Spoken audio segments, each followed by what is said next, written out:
예, 완전한 진리 4장 영적 항모주에서 살아남으려면 어, 4장 네 번째 동영상입니다. 272쪽입니다. 272쪽. 이 성적인 혁명, 그리고 불교, 그리고 범실론에 관한 이야기들을 다루고 있습니다. 272쪽 생어가 말하는 섹스의 종교 시작하겠습니다.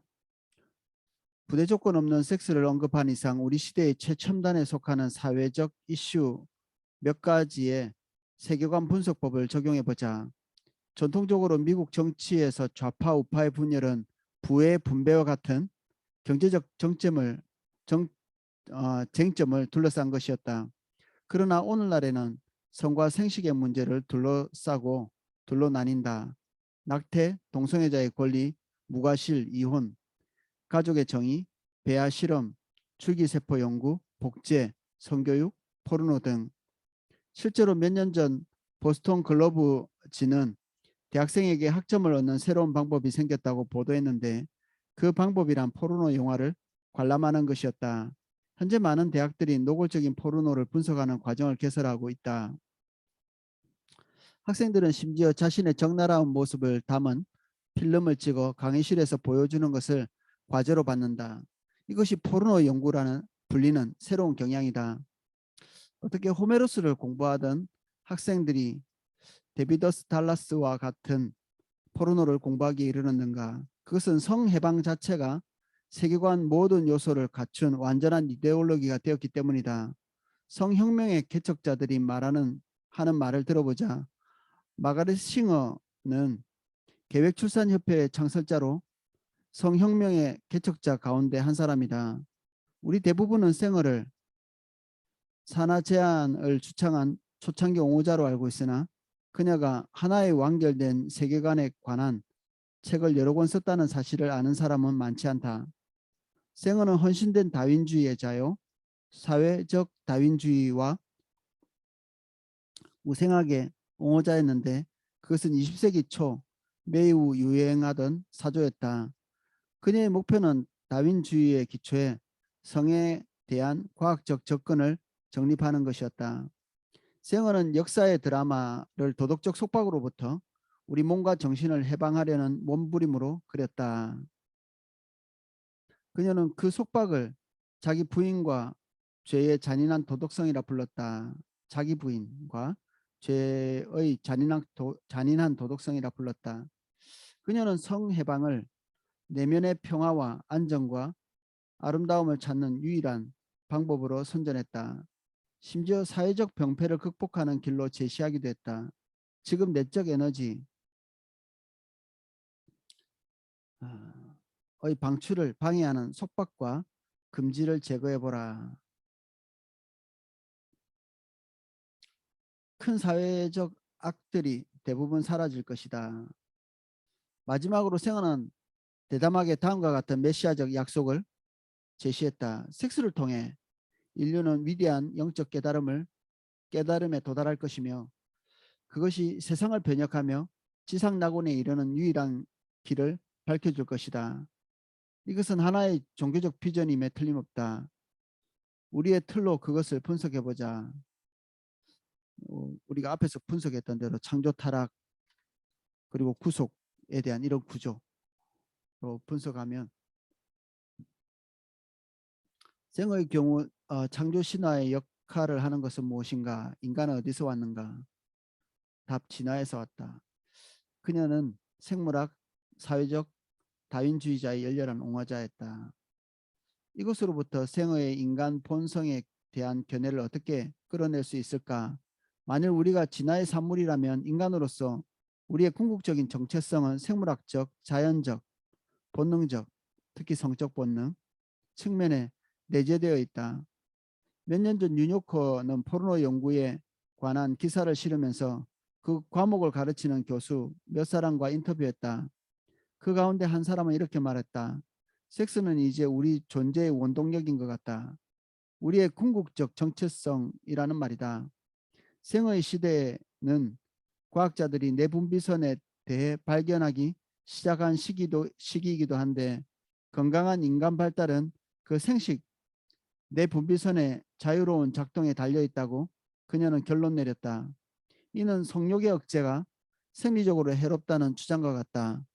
오늘날에는 그런 개념이 잘못된 것으로 판명돼 그 분야의 전문가들 중 누구도 성적 억제가 신체적으로 해롭다고 믿지 않는다.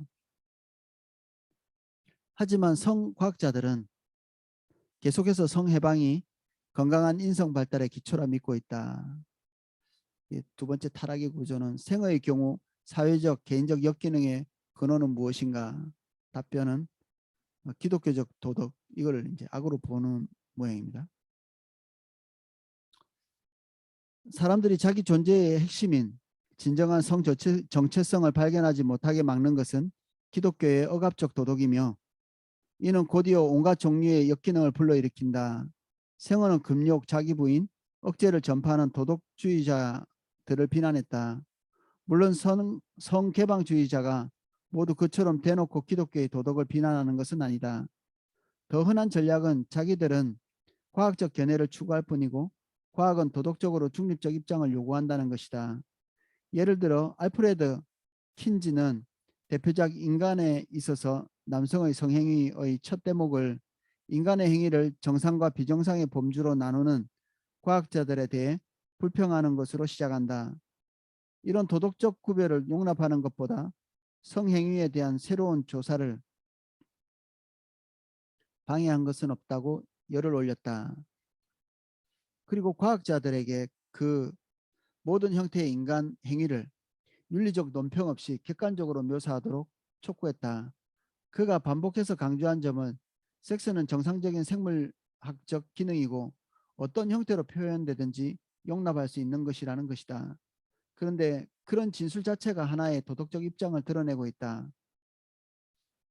킨즈는 다윈의 자연주의에 기초한 윤리적 상대주의에 완전히 헌신된 인물이었다. 다만 객관적이고 중립적인 과학으로 가장해 자신의 가치를 은밀하게 끌어들이고 있을 뿐이다. 킨즈는 과학이 사실에 근거해 소수할 뿐이어서 사람들에게 당위적인 것을 처방할 수 없다고 주장했다. 그러나 실제로 사람들이 해야 하는 것과 해서는 안 되는 것에 대해 매우 강력한 견해를 그가 갖고 있었고 그런 견해를 가장하려는 노력이 빤히 들여다보였다고 역사가 폴 로빈슨은 지적한다.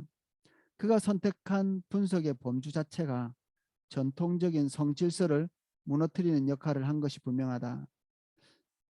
사실 킨지는 종종 성경에 기초한 성도덕의 도입이 인류 역사에서 특이한 분수령이었던 것처럼 말했다. 그것은 우리 모두가 구속받아야 할 일종의 타락이었다는 말이다. 구속. 생어와 킨지와 같은 이들은 치유와 온전함의 도구로 무엇을 제시하는가? 답변 성해방. 277쪽입니다. 뉴요커에 실린 포르노 연구에 관한 기사에서 한 교수는 문화적 좌파가 사회 변혁에서 주로 자기 성의 참 본성을 발견하는 것으로 정의되는 내적 변화로 전향했다고 설명했다. 요컨대 성해방 자체가 도덕적 십자군 운동이 되었다. 기독교의 도덕이 그 적이요 그에 대한 반대는 영웅적인 도덕적 입장으로 칭송되는 것이다.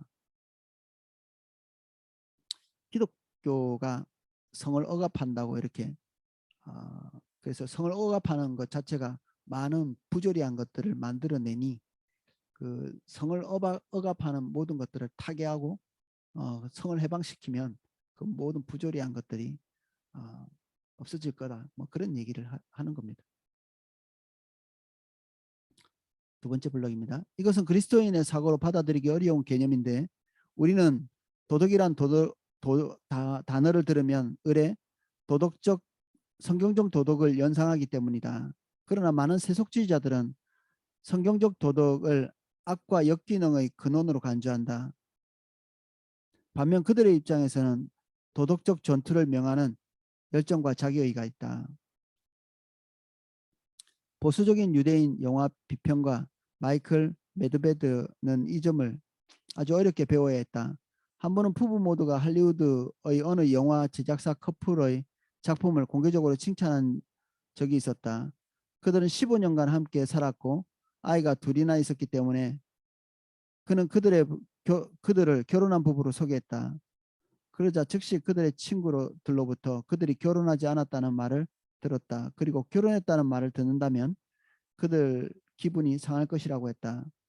기분이 상한다? 아니 누가 결혼한 줄로 아는 것을 모욕이라고 생각할까? 그 커플은 결혼을 배격함으로써 억압적인 도덕 관습에 대항하고 자유를 향하는 고상한 입장을 견지하려 했던 것이다. 철학자 존 스튜어트 밀은 언젠가 불복종의 본, 관습에 무릎 꿇기를 거부하는 몸짓 자체가 하나의 봉사라고 썼다. 이 할리우드 커플과 같은 이들은 해방의 본으로서 인류에게 봉사를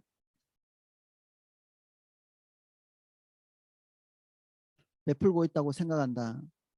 최근 인터뷰에서 마돈나에게 왜 1992년에 야한 책 섹스에 대해서 출판했는지 묻자 그녀는 나는 성을 해방시키는 혁명가가 됨으로써 인류에게 봉사하고 있다고 생각했다고 응답했다. 이런 태도를 통해서 우리가 더욱 성적으로 노골화되는 현상을 막는 것이 얼마나 어려운지 알 수 있다. 성해방은 단지 관능적인 만족이나 감흥의 문제가 아니다. 그것은 세계관의 모든 요소를 갖춘 하나의 완전한 이데올로기다. 이에 대항하려면 가만히 앉아서 그것이 잘못되었다는 식으로 비난만 해서는 안 된다. 먼저 도덕이란 언제나 파생적인 것임을 하나의 세계관에서 나온 것임을 유념할 필요가 있다. 우리가 효과적으로 대응하려면 그 저변에 깔린 세계관의 문제를 다루어야 하는 것이다.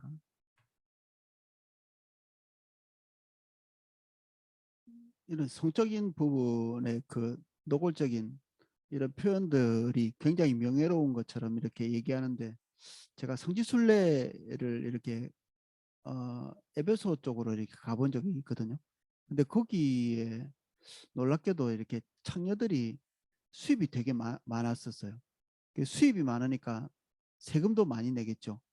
세금을 많이 내니까 로마 정부가 이 사람들을 그 당시에 제일 존경받는 그 우상 숭배의 사제들로 다 이렇게 임명을 했다고 하더라고요. 그러니까 어떤 그 에베소에서 가장 존경받는 인물의 위치에 선 거죠. 한 사회가 이렇게 도덕률이 이렇게 떨어지고 이러면 우리가 좀 생각하는 것과는 전혀 다른 위치에 서기도 하고 이렇게 되죠. 그 예전에 제가 중고등학교 때 해외 토픽에 그 포르노 배우가 그 국회의원이 된 그런 경우도 있었습니다. 우리는 이제 이해가 잘 안 되는 부분이기도 한데 그렇게 될 수도 있는 모양입니다.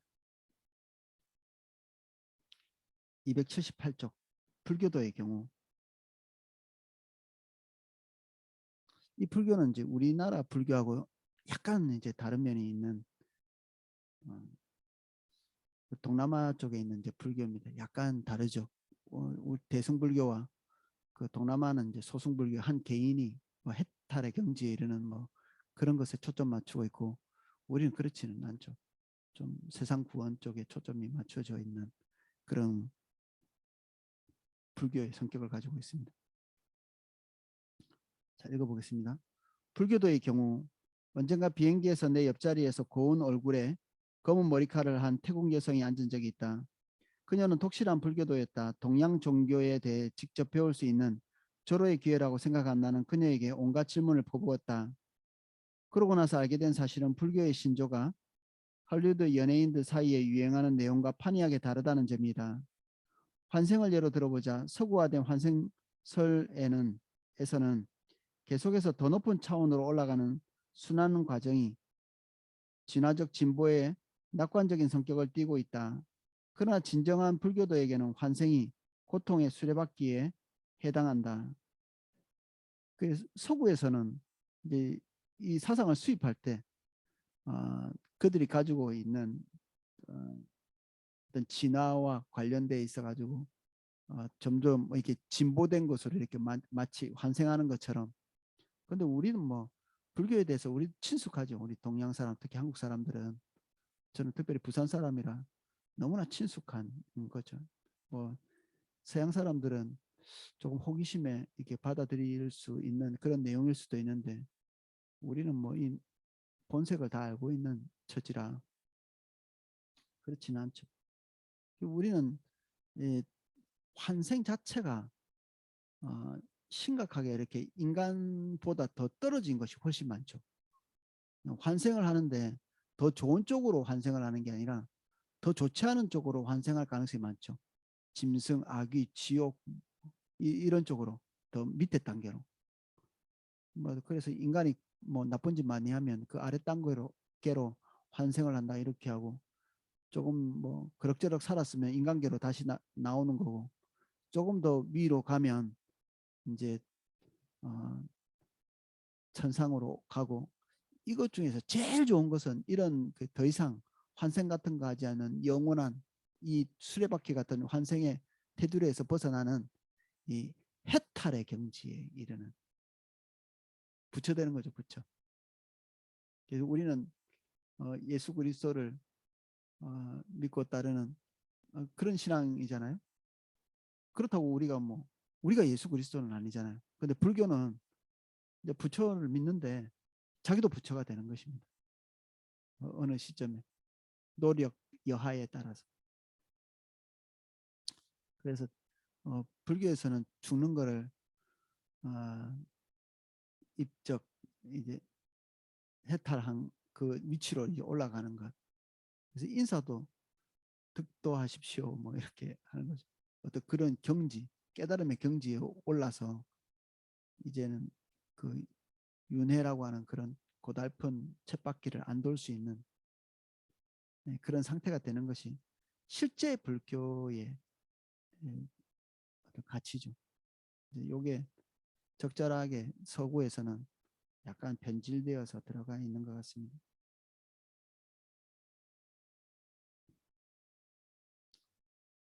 어떻게 그것이 가능한가? 자기 부인과 이 세상의 것들로부터 초연해짐으로 가능하다. 그러니까 무슨 관계 같은 것들 다 끊어버리고 도닦으로 산에 들어가는 거죠. 이 독실한 태국 여성은 매달 일주일씩 명상을 하러 불교 사원에 가서 전기도 없이 땅바닥에서 생활한다. 오랜 명상을 통해 자신의 혼탁해진 마음이 맑은 마음으로 변화될 수 있다고 그녀는 설명한다. 맑은 마음이 되는 게 아니라 가라앉은 마음이죠. 그 뭐 이 명상에서 나와서 또 일상으로 돌아가면 다시 그 구정물 되는 거거든요. 가라앉은 흙탕물이죠. 흙탕물이 가라앉으나 아니면 휘저어지나 그 본질은 변하지 않는 것이죠. 그들은 이제 이런 행위를 통해 가지고 이제 그 찌꺼기들이 가라앉고 조금 이렇게 흥분이 가라앉으면 깨끗해진 것 같은 느낌이 드니까 이런 얘기를 하고 있습니다. 맑은 마음으로 변화될 수 있다고 그녀는 설명한다. 그리고 마침내 자신의 의식이 그런 차원에 도달하게 되면 고통의 순환에서 벗어날 수 있다고 했다. 평생에 성공하는 이는 드물며 그나마 대부분이 승려들인데 그들은 결혼과 가족에 대한 집착을 버렸기 때문이라고 했다. 그럼에도 수십만 명 가운데 겨우 한 사람 정도가 그러한 경지에 이른다는 것이다. 당신은 어떻습니까? 내가 물었다. 그녀는 결혼도 했고 아이들도 있다는 것을 알고 질문한 것이다. 그러면 당신은 이미 기회를 놓친 거 아닌가요? 나는 그것에 대해 신경 쓰지 않아요. 그냥 명상을 계속할 뿐입니다. 그녀의 대답이었다. 그러고는 업보, 카르마라고 이렇게 부르는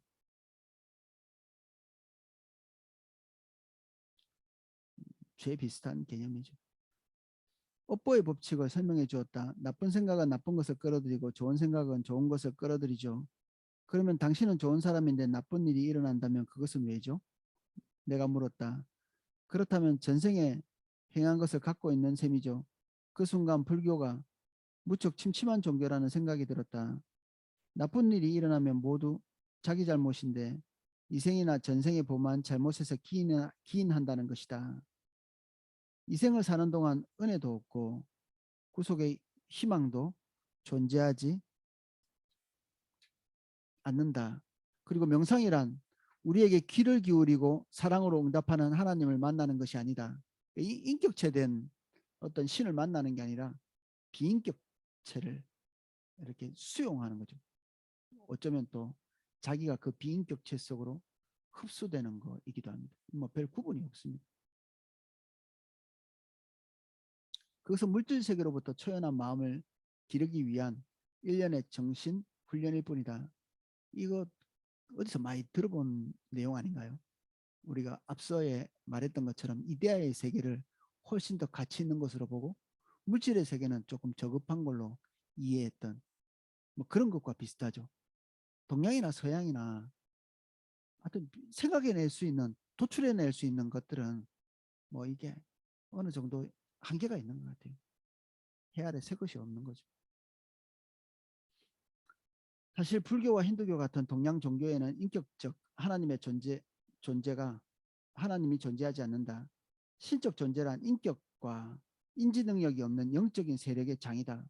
뭐 우주의 기운 뭐 이런 겁니다. 우주의 기운, 우주의 뭐 무궁한 에너지 뭐 이런 얘기도 하기도 하고 이런 종교들의 궁극적인 목표는 행복이 아니라 오히려 자신의 짐으로부터 벗어나는 것이다.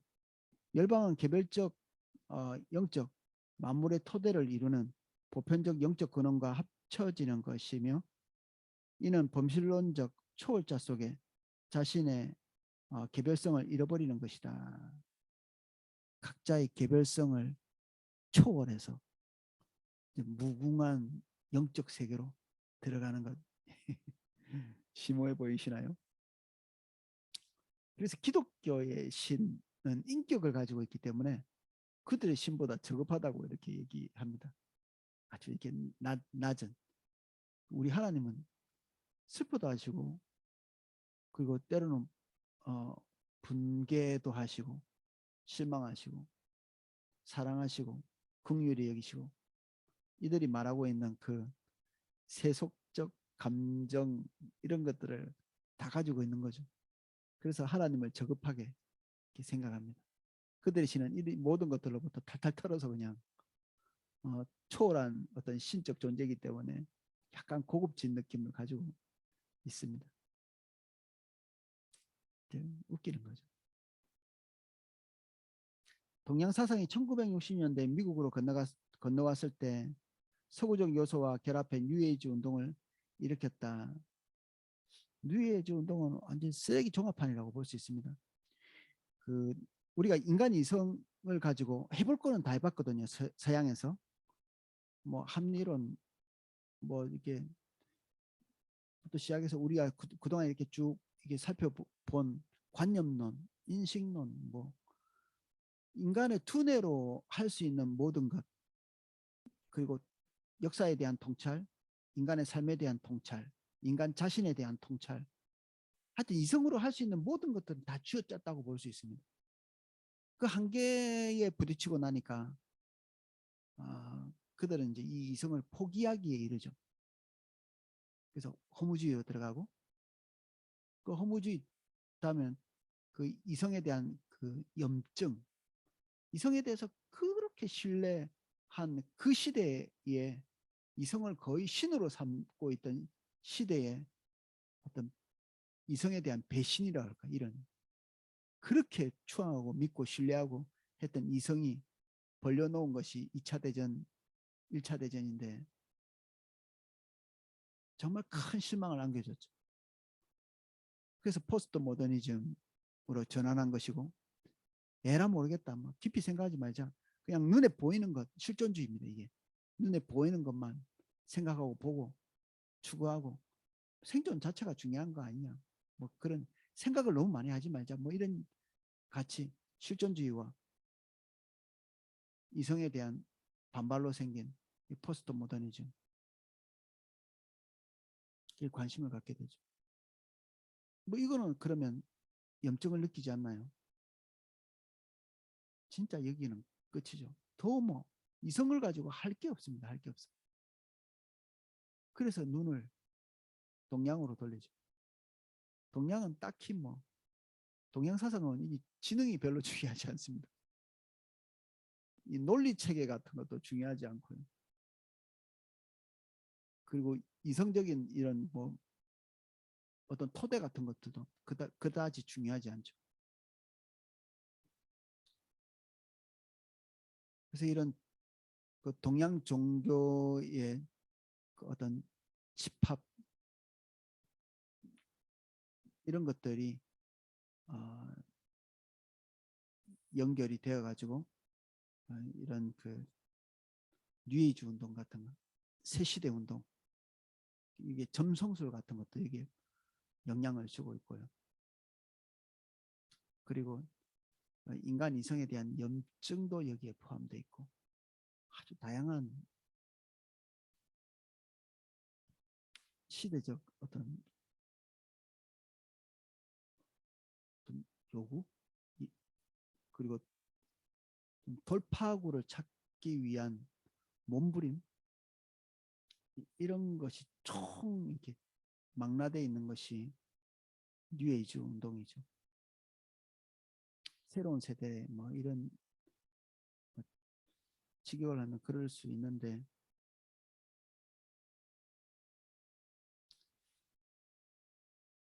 네, 계속 읽어보겠습니다. 하지만 그 중심에 있는 범실론적 개념은 그대로 남아있다. 뉴에이지 사상에 우리의 틀을 적용해보자. 창조. 뉴에이지 범실론에서 궁극적 실체, 만물의 기원은 무엇인가?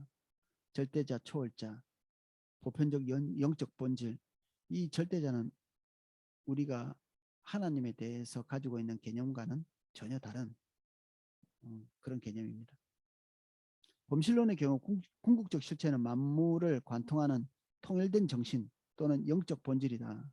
그래서 이마박에다가 눈을 박아놓는 이게 그 뉴에이지의 상징물로 사용하기도 하거든요.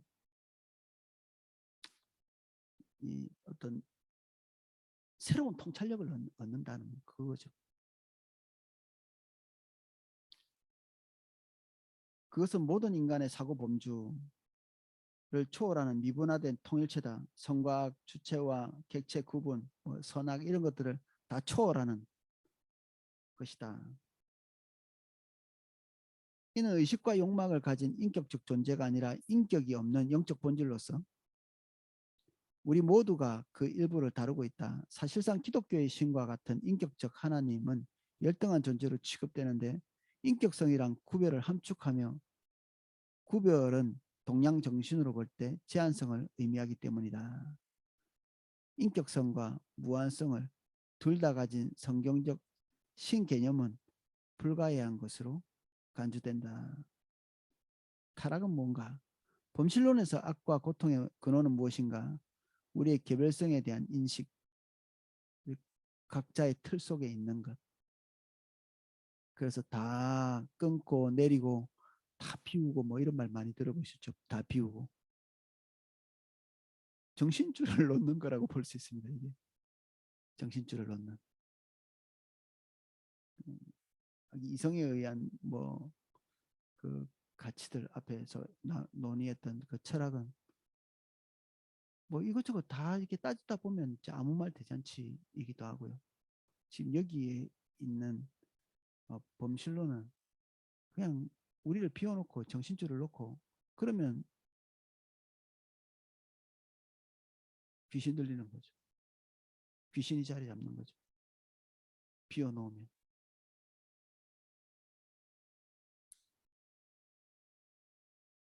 범실론에서 인간 존재의 중요한 딜레마는 죄가 아니다.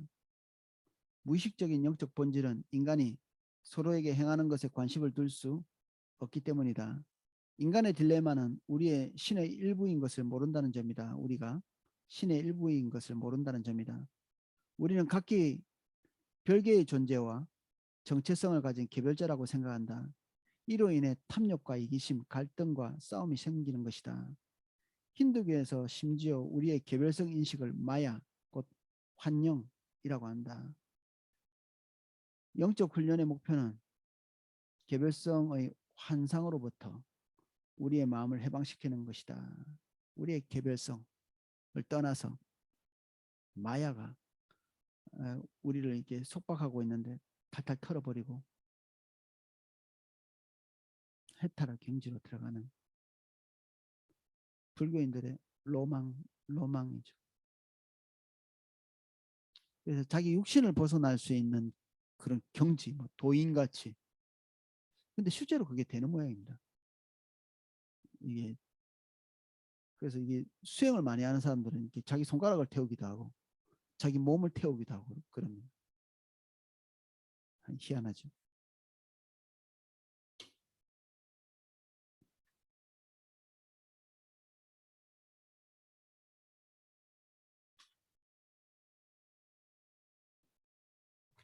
그럼 이들에게 있어서 구속은 뭔가? 범실론은 악과 고통의 문제를 어떻게 해결할 수 있다고 보는가?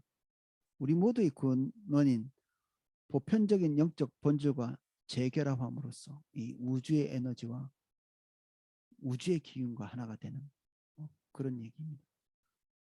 동양 종교의 훈련 목표는 내면의 신과 재결합하는 것이며 우리 모두가 신이라는 의식을 되찾는 것이다. 이렇게 분석해 보면 뉴에이지 운동에서 수많은 테크닉이 엄청나게 확산되고 있는 이유를 알 수 있다. 요가, 초월 명상, 수정구슬, 센터링 명상, 타로 카드 점, 식이요법, 심상 훈련 등 따로따로 이게 뭐 다 다른 것 같은데 이것들이 총 집합이 돼가지고 어떤 신비주의 이런 것, 영적인 것, 신비한 것 이런 것들 추구하죠. 고대 종교나 이런 것들 약간 좀 파악하기 힘든 어떤 것들 신비스러운 것 여기는 접신 같은 것도 포함되어 있습니다.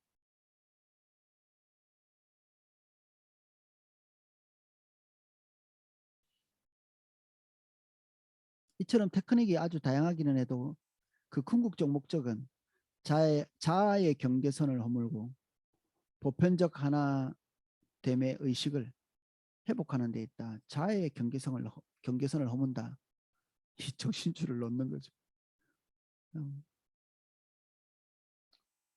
자기 테두리를 놓는 세계관적 분석법을 배워야 할 중요한 이유 중 하나는 우리 자신과 자녀들이 잘못된 세계관에 빠지는 것을 방지하기 위해서이다.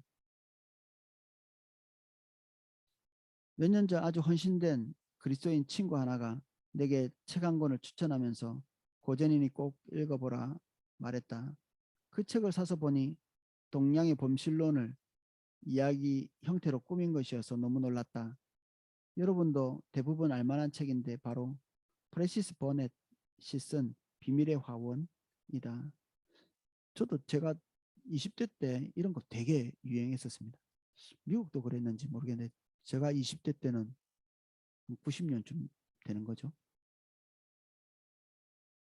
빵장수 야곱, 뭐 배꼽, 뭐 바바 아리다스의 책, 성자가 된 청소부.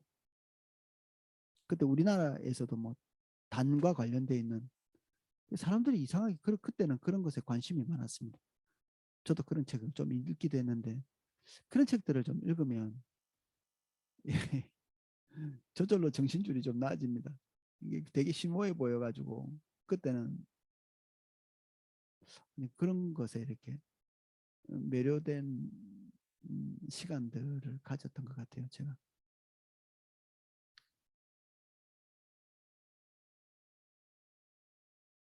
주인공은 10살 소년 콜린이다. 저자 버넷은 그를 자신의 범실론적 철학을 대변하는 인물로 삼는다.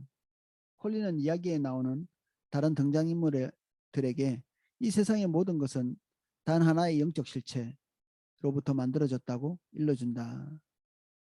뭐 그건 마법이라고 합니다. 단 하나의 영적 실체가. 다들 이렇게 뭐 연결이 돼 있죠. 기독교만 배척하지. 기독교의 성경적 가치관 외에는 다 서로 다 그냥 짬뽕이고 비빔밥이죠. 이 단어는 언제나 대문자로 표기되는데 신성을 뜻하는 암호임을 드러내고 있다. 콜린은 이렇게 말한다. 모든 게 마법으로부터 만들어졌어. 잎과 나무, 꽃과 새, 마법은 내 안에도 있지. 우리 각자 안에도 있단다. 이 마법은 놀라운, 아니 기적의 권능을 가지고 있다. 사물을 자라게 하고 병자를 고치고 사람들을 선하게 만드는 등의 능력이 있다. 그것은 우주에서 유일한 궁극적인 힘인데 한 등장인물의 말처럼 그보다 더 큰 마법은 있을 수 없기 때문이다. 주목할 만한 사항은 콜린이 노골적으로 기독교의 언어를 빌어온다는 점이다. 마법은 언제나 무에서 사물을 만들고 있어. 이것은 우리가 사랑하는 인격적 하나님이 아니라 전기처럼 연결되어야 할 비인격적인 힘인 것이 드러난다. 콜린이 표현하듯이 우리는 마법을 붙잡아서 전기와 말과 전기처럼 우리를 위해 일하도록 해야 한다. 버넷이 이 책을 쓴 해는 1991년이었다. 그리고 그 힘을 붙잡을 수 있는 방법이 주문이다. 주문. 우리가 방언하듯이 불교도 진언이라고 하는 것들을 하죠. 이 비슷한 영적인 현상들이 있어요. 이 주문도 비슷하죠. 뭔가 이렇게 영적인 것이 악한 것과 연결되어 있을 때 어떤 우리가 서로 약속된 어떤 기호라고도 볼 수 있는 이 언어 말고 어떤 영적인 세계에서 그런 그 어떤 소통하는 그런 내용들이 있는 모양입니다. 이 주문, 진언, 우리가 성령 안에 있을 때는 우리가 방언을 하죠. 그리고 그 힘을 붙잡을 수 있는 방법이 주문이다. 이야기에 등장하는 아이들은 신전 안에 앉는 것처럼 양다리를 꼬고 앉고 콜린은 대제사장의 어조로 주문을 시작한다. 마법은 내 안에 있다. 마법은 내 안에 있다. 마법아 마법아 나를 도와다오.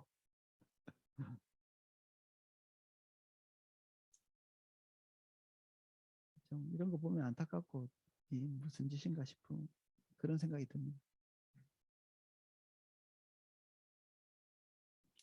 이것이 노골적인 종교가 아니고 무엇이겠는가. 그런데 내가 알고 있는 수많은 그리스도인 부모와 교사들이 아이들과 이 책을 읽으면서도 동양의 범실론적 세계관을 간파하지 못했다. 그래서 아이들 읽는 책들을 부모님들이 세심하게 먼저 검토해야 하죠. 독서는 좋은 거야? 아닙니다. 이게 좋은 책이 좋은 거지. 아이들을 망칠 수 있겠죠.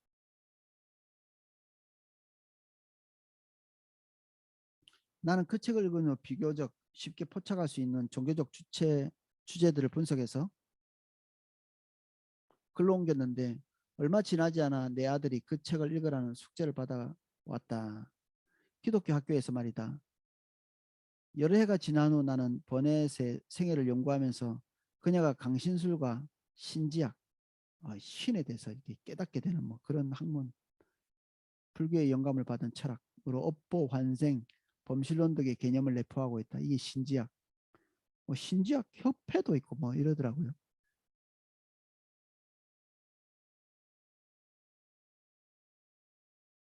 독자가 그녀의 개인적인 내력을 몰라도 그 책 전체에 나타난 동양적 세계관을 얼마든지 인식할 수 있다. 이것은 아주 좋은 사례다. 우리가 세계관적 분석법을 모르고 자녀에게도 가르치지 않을 경우 주변 문화에서 마주치는 색다른 세계관에 대해 무방비 상태가 될 수 있다는 원리를 일깨워준다. 그리고 우리도 모르는 사이에 그런 세계관을 받아들일 가능성이 높은 것이다. 네. 마지막 정리입니다. 284쪽. 세계관 선교사들.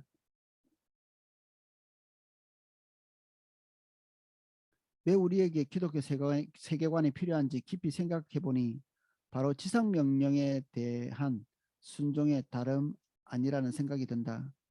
그리스도인으로서 우리는 세상에 대해 선교사가 되도록 부름받았는데 그것은 선교 대상이 되는 사람들의 언어와 사고방식을 배우는 것을 의미한다. 자기 나라에서는 굳이 새로운 언어를 섭렵할 필요가 없으나 문화의 사고 형태는 반드시 배워야 한다. 철학자에게는 철학의 언어로, 정치가에게는 공공정책의 언어로, 과학자에게는 과학의 언어로 말할 필요가 있기 때문이다. 국제관계를 공부하는 한 학생이 언젠가 내게 이런 말을 한 적이 있다. 자기가 택한 과목들은 전문가들로 하여금 다른 문화에서 일하도록 준비시키는 내용인데 거의 대부분이 세계관에 초점을 맞추고 있다는 것이다. 다른 언어를 배우는 일은 하나의 예비 단계에 불과하다고 설명했다. 효과적으로 의사소통을 하는데 가장 중요한 것은 그 문화에 내포된 사고의 습관을 아는 것이라고 했다. 바울이 그리스도인들을 일컬어 하늘의 왕을 위해 낯선 문화로 파송된 대사로 부름받은 자들이라고 한 것은 결코 우연이 아니다.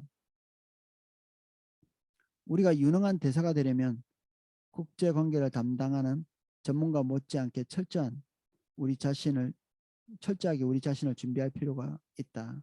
그러니까 우리가 상대하는 사람들의 세계관을 충분히 파악할 때까지 애를 쓰는 거죠. 창조 타락 구속의 틀은 세계관을 비교하고 대조하는데 간단하고도 효과적인 도구를 제공하는 동시에 창조에 관한 성경의 가르침이 오늘날 왜 그렇게 끊임없이 공격받고 있는지에 대해서도 잘 설명해 준다.